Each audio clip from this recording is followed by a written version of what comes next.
ఏ బాటైనా పర్వాలేదంట, సమయంతో సాగటమే మన సింపుల్ సిద్ధాంతం.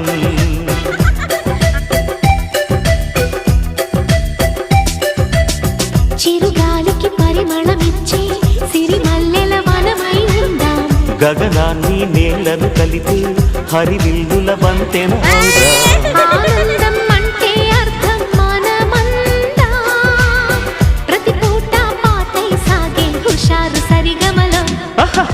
ఎన్నో ఎన్నో రాగాలుండే సంగీతం కాదా, చల్లకి నవ్వుల కేరింత.